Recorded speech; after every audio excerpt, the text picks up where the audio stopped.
Hello, everyone, and welcome to episode 11 of the MaryGoRound Podcast. My name is Mary Brasha, and I'm your host. This podcast is powered by Selkirk Sport. We are Pickleball.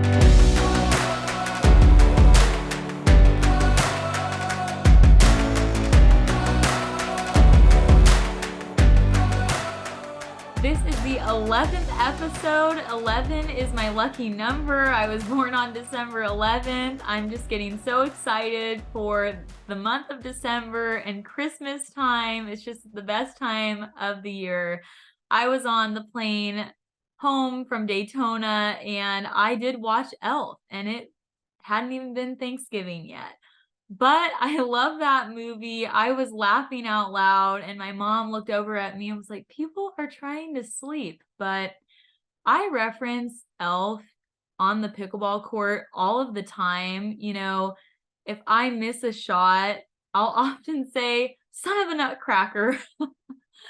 Or if one of my friends is, mad after they hit a shot, usually it's all in good fun, but I'll be like, you're an angry elf right now. So I am constantly referencing Elf in my daily life. Thank you to that movie for bringing me joy. The Polar Express is another Christmas movie that I like. It's a close favorite. So let me know in the comments what your favorite holiday movie is. The PPA Tour Finals are coming to San Clemente this weekend. I qualified for the singles event. I am so excited to compete, especially at home in San Clemente. There is nothing like waking up in your own bed for a tournament day. I am prepped and ready to go in my pool because it's more of a pool play format. We have Lauren Stratman, Judith Castillo, and Annalie Waters. And then the top two will move on to the semifinals and finals. So really looking forward to this opportunity and to finish the year strong. In addition, the Miami Pickleball Club will be competing in the Major League Pickleball Playoffs on December 4th and 5th, also in San Clemente. So very happy to have pickleball in SoCal to end the year. What a great way to end the year. Really looking forward to bring the Miami energy and fight and fire and fun to the court with my team. I want to take a minute to talk about the concept of fighting for every point, which I have touched on before, but in pickleball, it is so important to fight for every point and never give up because it's just never over. And this comes to mind with it being the singles finals this week and how singles is just a game that can be very streaky. Someone can, have 7 points in a row that they just pass you so well. And you're like, what the heck? Like, what am I doing wrong? It's a very up and down game. I've had so many singles matches where I've been up big in a game and someone has come back, and the opposite has happened where I've been down and I come back and win. I'm thinking about in singles Atlanta Major in May. Now I'm going to introduce you guys to our guest for the day. This is a very special guest. He is the #1 singles player in the world on the senior tour. He is also my singles coach and just an amazing, humble human. Please welcome to the show, Mattias Johansson. Welcome to the show, Mattias. Thank you so much for having me, Mary. It is an honor to have you on the MaryGoRound Podcast. Where are you calling from today? I'm actually at home in Huntington Beach today. Okay, nice. Getting ready for the winter weather in California. I see your stockings in the background. I know, right? It's Christmas time comes early here in the US, not as early in Sweden, but here we come in November. Nice. Speaking of Sweden, let's jump right into it. I would love to hear more about where you're from and your sports background. Okay. Yes, so I am from Sweden and grew up there and had a few different sports. Obviously, tennis is one of them. I was also doing downhill skiing for quite a few years, and also a sport called floorball. Floorball is to hockey what pickleball is to tennis. We were one of the first clubs in Sweden, and now it's probably the second biggest sport in Sweden, or third biggest sport. It's basically almost like a hockey, but indoors, and the ball is actually very similar to a pickleball. Wow. And I was probably more better in this floorball than in tennis, to be honest. It fit my personality a little bit better and skill, I think, but tennis took over. Floorball? Oh my gosh, this sounds amazing. We need to try this on an off day. That is a good sport. I mean, people should look up floorball. It's a fast-moving sport, very exciting to play, a lot of good for cardiovascular and footwork and everything. Great sport. Good to know. Okay, this is going to be my new hobby in 2024. Okay, like you said, tennis, but then it led you to pickleball. How did you discover pickleball? Yeah, so, backing up a little bit with tennis first, because what happened was right before COVID, I was kind of pursuing men's 45 tennis and trying to be number one in the world in tennis for my age group. Yeah. And I was so consumed with that whole process and planning the tournament, just like you and me plan pickleball tournament nowadays, right? So, and then COVID hit. So everything shut down. Could not find an open tennis court, and the whole ranking started going south again. And a friend of mine asked, do you want to play pickleball? I have no idea. Pickleball, just a name sounded bad. So I said, no interest in pickleball. Probably because I'm so focused on my tennis, I didn't want to do anything else at that time. So a week later, he asked me again, do you want to play pickleball? And I said, because what else can you do? Sitting at home, how many times can you clean the garage? Let's do something. So I said, okay, I go to this pickleball, went to Tustin School in California, and played with a few games with older ladies, probably 50 to 65-year-old, and they were good. I was just fascinated on the game from the beginning. So I went home to my wife and said, hey, we're going to play pickleball. She said the same thing I said the first time. No interest in it. And so I went back a few more times, played once a week, and got back to my wife again. And finally she said, yeah, let's try it out and see what it goes. And from there on, everything is history. What a story. I love how you started out just playing with the ladies on the court, and here you are. You've now made it to number one in the world for singles. This is amazing, Mattias. I mean, what an accomplishment that, it started with tennis and then here you are in pickleball. Who would have thought? I know. Not me, that's for sure. No, I would have thought, because you're amazing. You're also so humble. So good job on achieving this. Many more titles to come. But I want to ask you, what does it take to be number one in the world in pickleball? Because you're up there with, Anna Lee and Ben, and then there's you. You're a number one. Wow, that sounded so good. We almost want to repeat that again, right? No, but seriously, number one, I think, you need to have a very understanding wife, number one. Without the wife support or the children's family support, none of this would be happening in the first place, right? So a lot of credit to them, because as you know, it's a lot of traveling, it's a lot of planning, it's a lot of way, and you're focused on training and being the best you can be, right? So aside from that part, I think, it takes a few things. Resilience is a word I really like to use, and dedication. And then also, but I also think we have a responsibility as a number one, and I'm trying to help out my fellow senior pros, trying to encourage them. At least I'm hoping I'm that kind of person, because sometimes it's bigger than a game. Nobody's bigger than the game itself. So if I can help somebody out, I would like to do that as well. Wow, that's really inspiring. I like all that language, because it's encouraging. It's nice that you give back. I mean, I consider you helping me out now and then. That's just too nice for you to like coach me. I know you help a few other players, and it's just awesome that you even have time to do that too. What a busy guy. Yeah, but I'm a big fan of yours, Mary. So that is just my pleasure and having fun, with it. So that's great. We are always out on the singles court working hard to get better. I appreciate all of your tips. What are you working on in your own game right now?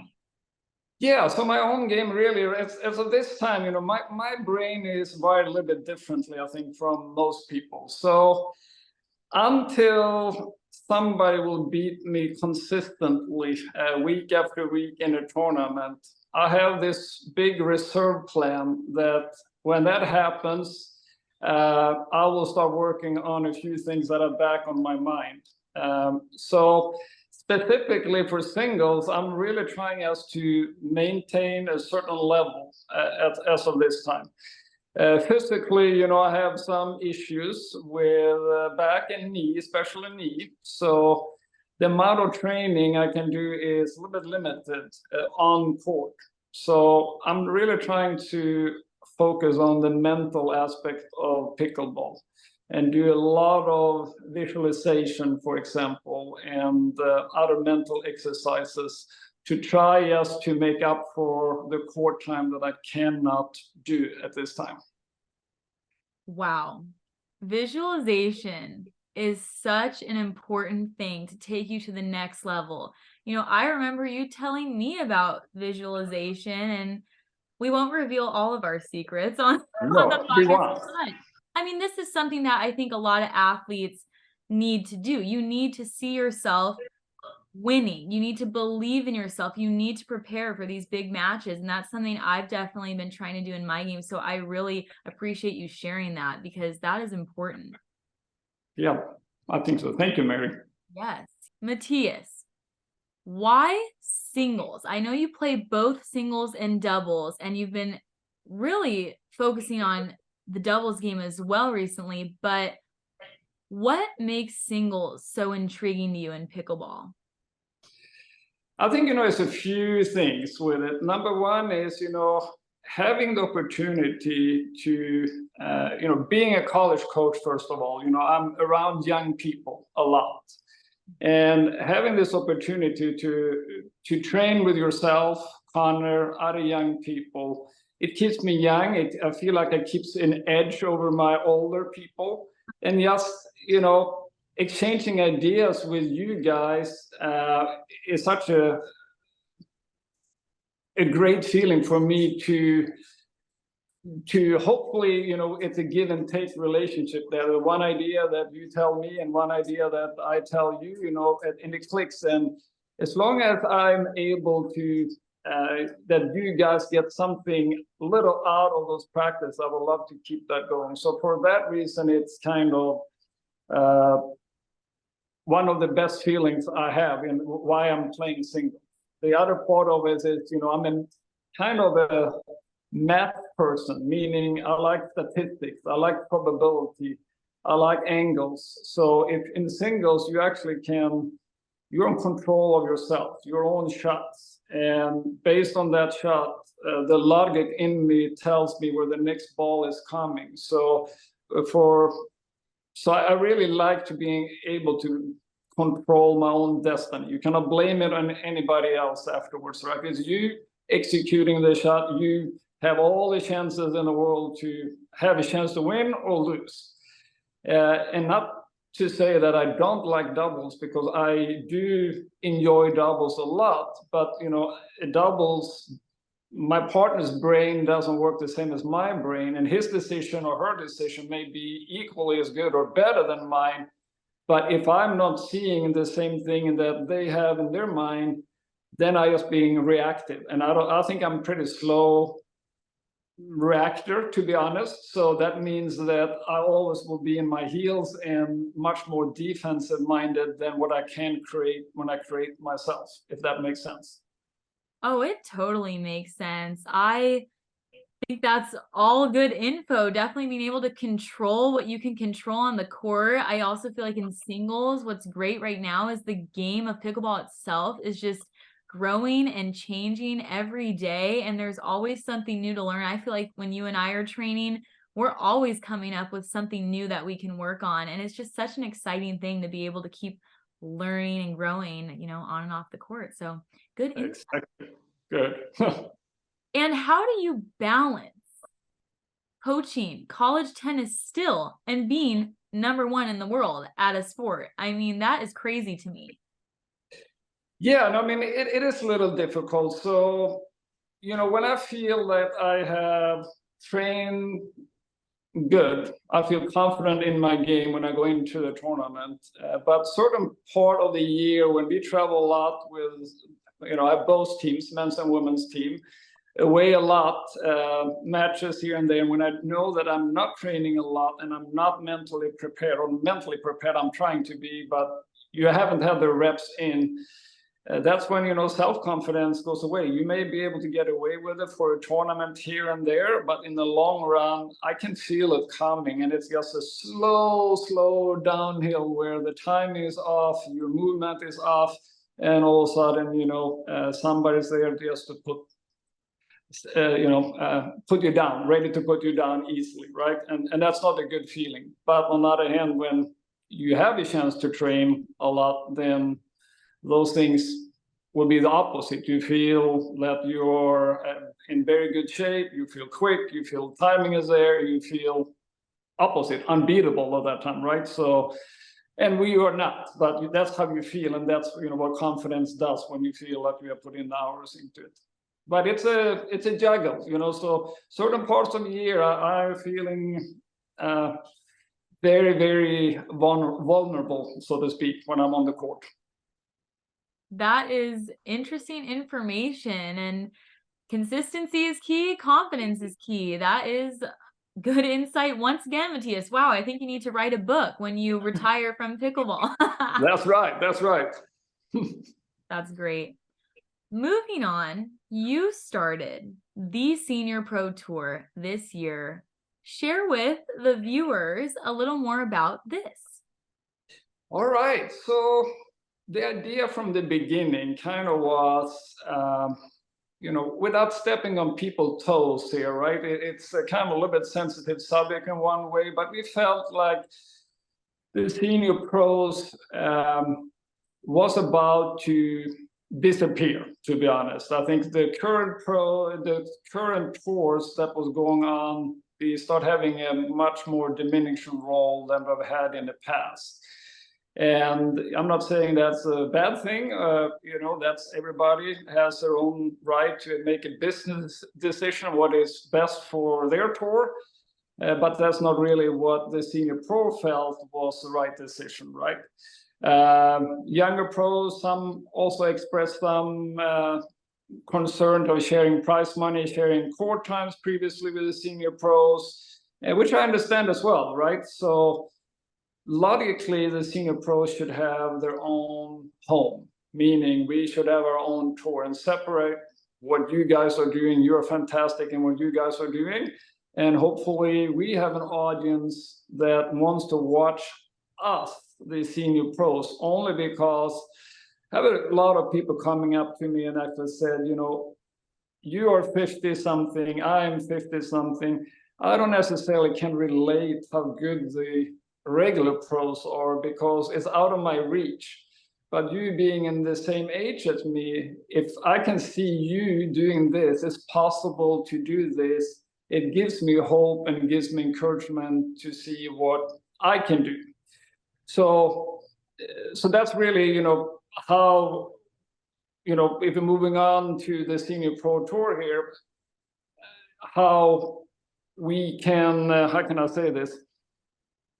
Feeling that way, we felt like we needed to do something, but nobody gets the ball rolling, it will basically disappear. So we started this year having 6 test events together with National Pickleball, and we kind of piggyback riding them a little bit, with everything. So we didn't have to have too much of the admin work done. And I feel it was a success. So people start asking us, hey, can we expand on this next year? So we really, put our heads together and said, okay, what can we do? So we came up with 18 four-stop nationwide next year. And, we're working on a lot of sponsorship deals. So we actually will be a regular tour, another tour, just like the current tour exists. And we are hoping that we will, keep expanding and keep getting bigger and bigger. It's a lot of hard work to get it off the ground, but I feel we are in a good position. And we're also going to offer another bracket for the future senior pros, meaning what? The one that are between 45 and 49. Nice. They are just waiting to be 50, right, in that age group. So why not get them into the bracket and compete with the old folks here and get going there? Gosh, I can think of quite a few friends who would fall into that category and will be so excited to hear this news. Wow, what great opportunities you are making in the pickleball world. Guys, Mattias does it all. What can he not do? This is great. Speaking of sponsors, I know you mentioned some big sponsors coming in for the tour. For yourself, you are a star. I'm sure the sponsorship offers are flowing in. What do you look for when you're deciding to pair up with someone? Good question, Mary. I like a lot of words we say. I like the star word there of flowing in sponsorship. Hey, it sounded awesome there. But on a serious note here, I think, except for the paddle and the clothing, sponsorship that you have, I think, since I'm being a senior pro and in that age bracket, I think, the best partnership would be that somebody is targeting that age group, that's number one.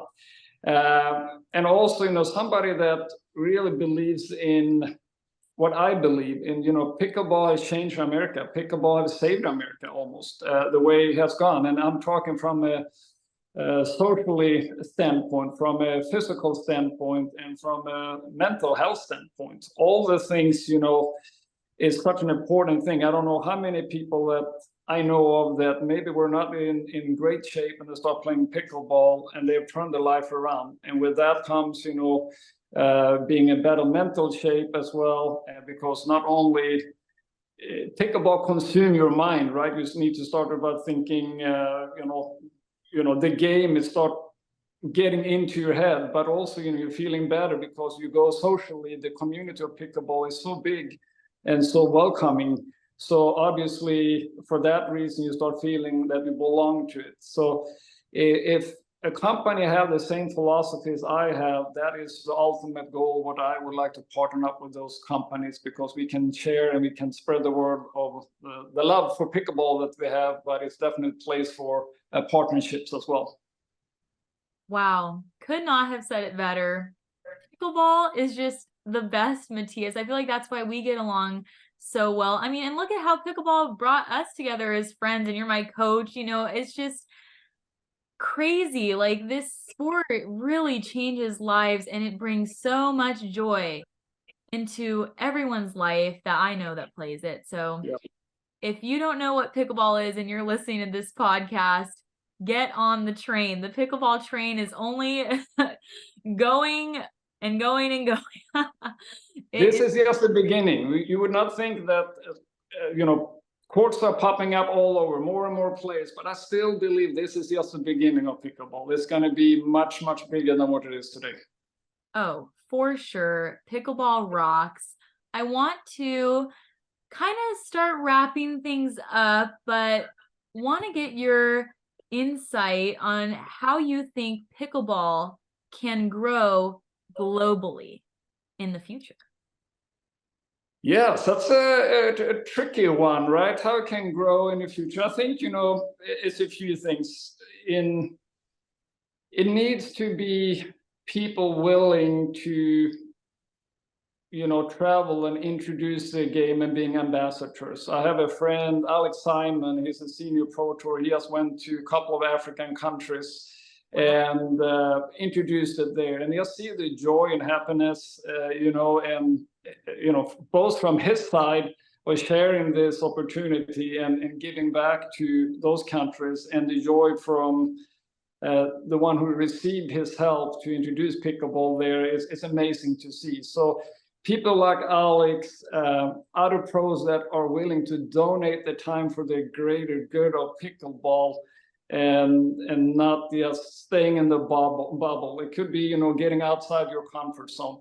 We also need media, right? We need help from media to spread the word. And obviously in other countries, we need a lot more courts as well. I mean, in Sweden, for example, I think we have 3,000 or 4,000 players playing. A friend of mine just now, actually, he's a soccer player, he's been following me, very supportive of my pickleball career. So all of a sudden he said, I'm going to try this sport.